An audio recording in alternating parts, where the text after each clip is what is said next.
Folks, we're back here on the Bossman Show with a special Atlanta tie-in with Chris Ivy, the president and founder of Heritage Sports, one of the biggest online sports auction video companies in the world here. Chris is with me via my man Paul Jones here. Chris, how you doing, brother? How's things over there for you, man? Oh, things are keeping busy here. We got a lot of great material putting these auctions together, and now we're promoting it and bringing bidders in from around the world. So it's a lot of fun. Well, Chris, let me ask you this, man. How do you all get all the memorabilia that you get? Because it's always a thing how you get these game worn uniforms of Hank Aaron and Magic Johnson. So, what's the process to getting these items to be able to verify them first of all as authentic, then put them on auction for people to actually buy and have for their own collections? That's a great question. So one of the main things that me and my team do every day is appraise items. So some of it comes from people that just may come across something at a garage sale or a thrift shop, or they may have something in their family's, attic that their grandfather collected. And so, they just look at it and go, oh, this is an old sports item. Maybe it has some value. So they Google us on up and they send us, an inquiry with some images. And so we spend a lot of time, providing appraised values for items like that. And then we are also contacted by, former athletes and families, and we do formal appraisals for larger collections, so people can make sure that they've got current values for it and the materials insured properly. So a lot of people contact us like that. And obviously, if it's high-end stuff that we think our clients will like, we let them know of our services for putting that material at auction. And then we just work, once it's consigned to auction, we work to promote it accurately for our bidders and to market it so we can get the highest prices by bringing in bidders from around the world. And what's cool is you actually have a Hank Aaron jersey when he had 3,000 hits with the Atlanta Braves here. So how'd you come across that, Chris, man? And that's a great Atlanta type. Hank Aaron's known very well here, very respected here. Unfortunately, he passed away earlier this year. But having a memorabilia of Hank Aaron, a legend of all across the world here, across baseball, how'd you all kind of come across that great piece of memorabilia right there, man? So this is a cool piece because this actually came from a collector that bought it out of an auction about 15 years ago. At the time, I think he only paid about 30 to 35,000 for it. I say only, I say only in comparison to what it's going to sell for in 9 days. Because, at the time he bought it as a 1970 Hank Aaron game worn jersey. And that's exactly what it is. But one of the things that's kind of evolved with this business and with authentication is now we have the ability to do photo matching, because there's enough online databases and videos where we can have a third-party expert review the item, and based on the patterns of the fabric and the stitching that's done on the jersey, they can say this is the exact jersey that Hank Aaron is wearing in this photo. And so what they did was they were able to photo match this jersey, this 1970 jersey, to the game where Hank Aaron hit his 3,000th career hit, which for baseball fans, as you know, is a huge milestone, and obviously one of Aaron's great milestones. So this is the jersey that was on Hank's back when he hit his 3,000th hit, and as such, I think our estimate for it at auction is 200,000 plus. It's already surpassed that, and I wouldn't be surprised to see this hit 300, 400, 500,000 when it's all said and done, because it is one of the most significant jerseys from Hammer and Hank's career. Chris, when I hear 1970, I'm thinking about I wasn't even born yet, man. That's what I hear. You and me both. Yeah, you and me both. I'm an 80s baby. Yeah, that's cool about some of this stuff, though, right? I mean, that's what I love about sports collectibles. My love for it. When I was a kid, I was collecting guys like, Don Mattingly and Jose Canseco and Darryl Strawberry. But by collecting those guys in the 80s, it kind of got my passion started for learning about the history of the game. So then you learn about Hank Aaron, Mickey Mantle, Babe Ruth, Satchel Paige, and so on and so forth. So that's what I love about collecting this material. Yeah, so, Chris, it's funny for me. I went to Tennessee State in Nashville. Hank Aaron's daughter went to Fisk in Nashville. I got to cover the Atlanta Braves, so I got to meet him a few times. And growing up in Atlanta, that's the first team I knew was the Braves because of the Superstation, TBS. So it's like, for me, it's like, wow, because I got to meet him later in life, but just seeing his Game 1 jersey, 1974, I was even born, and knowing what he's meant to the city of Atlanta and the whole nation across the globe for us, they did in baseball, is like, wow. Knowing that you had something like this is also so cool to realize how that Georgia tie comes in. That, hey, this once again shows how great this man was, right? Who was right here in our own backyard here in Atlanta, Georgia.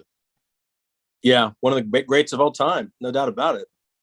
Now, man, just before I ask you about something, do you have any like Atlanta Hawks stuff that like maybe from Dominique Wilkins or old school Atlanta Hawks stuff? Because I know Hawks used to be in St. Louis as well, and with Lou Hudson and those guys. Pete Maravich was a Hawk for a little while, briefly there. So I was interested to hear about your Hawks collection as well.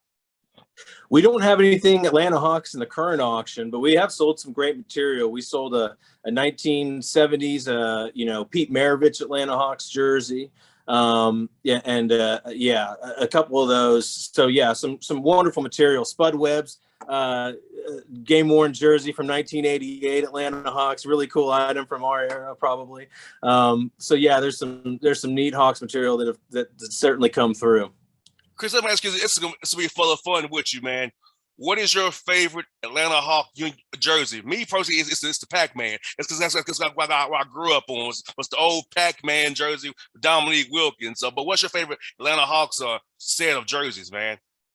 I'm going to piggyback on that. I mean, Dominique Wilkins was just what he could do in the air in a dunk was amazing. I mean, him and Jordan were 1 and 1A as far as, and a lot of people think that if the was it the 88 slam dunk championship? If that wasn't in Chicago, a lot of people think Dominique would have won that. Jordan got he got a little bit. I know that's sacrilege to a lot of fans because Jordan's the GOAT, but yeah, a lot of people say Dominique had better dunks that day. And let know what's your favorite Falcons set? I'll be honest, mine is the older set in the early 1990s with Jeff George and those guys and Jerry Glanville. And I'm not a fan of the upgraded Falcons uniforms for after they changed over. I'm not a fan of those. I prefer the ones I kind of a young toddler kid. Those right there, Fulton County Stadium. Not the new accounts are not my favorite at all, man. The Falcons are I think back to 1989 with Deion Sanders and Primetime coming to town. Those all black unis that they would wear. Great look for them. Yeah, Chris, it's funny seeing how city of Atlanta has changed. I remember having to I wasn't the most richest kid in the world, man. I had to get by how I got by.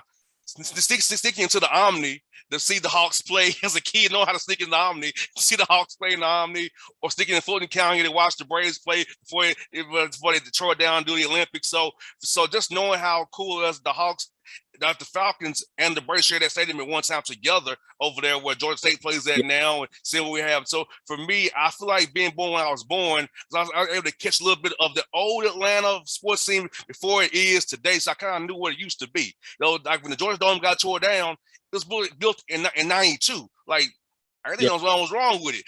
I've just been there my whole life, but here we got the bins now. So it's like, so seeing how it's grown just in my time here on this earth is like, wow. I got a little glimpse of how it used to be. Now I see how it is today. Yeah, absolutely. And that new stadium, that new football stadium is amazing. I haven't been there yet. You'll enjoy it, Chris. Trust me, you will enjoy it. It's grown on me. I'm old school. I love the dome, but it's nice, man.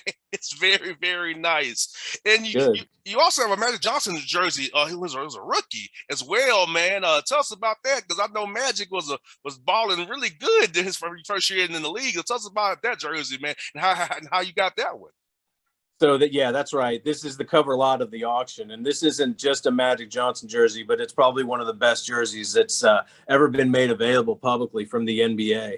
So this jersey's photo matched to Game 6 of the 1980 NBA Finals, and so if you recall, that was Kareem was hurt, and Magic Johnson, as a rookie, ended up playing all 5 positions. I think he scored 43 points, 13 rebounds, just an amazing stat line. Probably the best Game 6 since and up until Giannis just did it with his 50-point Game 6 clincher. But I think Magic as a rookie still probably takes the cake. But this is the jersey he was wearing in that game. Again, it's photo match, just like the Hank Aaron jersey. So the mesh holes on the jersey line up with the images from Magic during that game, and even line up from the locker room where he's getting champagne poured on him with owner Jerry Buss. So it's a very cool piece. Our estimate on it's $1 million plus. We'll see where it ends up. Not only did he wear it in 1980, but it had to be Magic's lucky shirt, because we also photo matched it to 1984 and the 1984 finals versus the Boston Celtics. Now, the Lakers they didn't win that finals in '84, and I suppose Magic may have retired his lucky jersey because we didn't see him. We weren't able to match it to any games after that point. Nice, yeah, that's gonna be part of that summer platinum auction you have going. Tell us about that, the Blazing Summer Platinum Auction. I love the name. Give them good. I'm a radio guy. I love commercials. The Blazing Summer Platinum Auction. I love it, Chris. Tell us more about that, man. Yeah, absolutely. So it's our Platinum Night Sports Auction. We do 2 Platinum Nights a year, and they're for the creme de la creme, the best material in the world, sports collectibles in the world. So this is our Summer Platinum Night. It's open for bidding online right now at ha.com. So you can go to HA for Heritage Auctions and click on the sports tab, and you can go through all these wonderful items. Bidding's happening right now, but it all culminates on in about 10 days, August 21st and 22nd. And if you've already placed a bid on an item, then you can participate in that extended bid period on those 2 nights. And go look at all these wonderful items, and you can ask us any questions ahead of time, and we're glad to work with any clients that have an interest. Now, Chris, I'm asking you, man, for you personally, when did you feel like this is your passion, man? So you want to get into this business? Because I feel like, this is so cool. I'm just amazed you get all this cool stuff. So for you, when was that point in your head to say, hey, that's what I want to do. I want to form a company, Heritage Sports, do this for my career and impact and get collectibles on sports history in my organization here and auction it out to the people to have. So tell me, when did you kind of get that bug to say, hey, this is my life's path? I've loved this stuff since I was a kid. My father was in the coin business, so I would go to coin shows with him. And I had no interest in coins or currency growing up, but I would always go to the back of the show, and there would be a couple of sports dealers in the back. So I had fun buying and trading and learning about it. And I was obsessed with sports as a kid, as it sounds like you were too. So we grew up in a great era in the 80s, kind of going to shows and doing that. And I never thought I'd be able to make a career out of it, but when I got out of college in 1998, I was, looking at going into law school, but an opportunity came up where I could go work for a company called SGC, which was a professional grading company. They evaluate and authenticate and grade baseball cards based on their condition, sports cards, I should say. So not just baseball, but I worked there. And then ended up coming to Heritage after that, and started, using Heritage capital to buy and sell.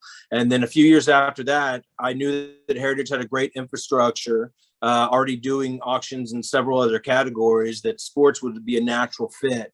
So I presented them the ownership here with a plan to start doing sports auctions. Our first sports auction was in 2004. We did about $2 million in sales that year, and we've grown every year since then by at least 20%. We've got a great team. I've started with 2 people in the department. Now we're up to 24, and we did over 100 million in auction sales in sports last year, and we're going to surpass 150 million in sports auctions this year. So it's been a fun ride, and I'm likely to come in every day and be able to play with sports collectibles. Yes, indeed, man. Like you said, man. Sports has been my life since day one. My dad was a coach, man, so I had no other choice. Yeah, so I feel you. I feel your passion for it as well. Like for me, didn't talk about sports, talking to people about the game, and it's just fun for me. This is my passion. I love it, man. This is not work to me. It's just fun. Like, if you don't get tired of interviews, no, it's fun. Talking to people about different stuff about sports every day, man. That's a dude's dream, man. This isn't work. This is fun. Absolutely. No doubt. Well, Chris, thank you for your time. This was very fun, man. I look forward to seeing what you all these items sell for. And if you ever come on the show again, let me know. And I'd love to have you on the show, man. It was fun. We can talk about anything you want sports wise or whatever, man. I'm happy to have you on anytime you like, buddy. Wonderful. I appreciate it. It was a lot of fun. Thanks for having me. Have a good one, buddy. You be safe, man. All right. You too. Take care. All right, bye now.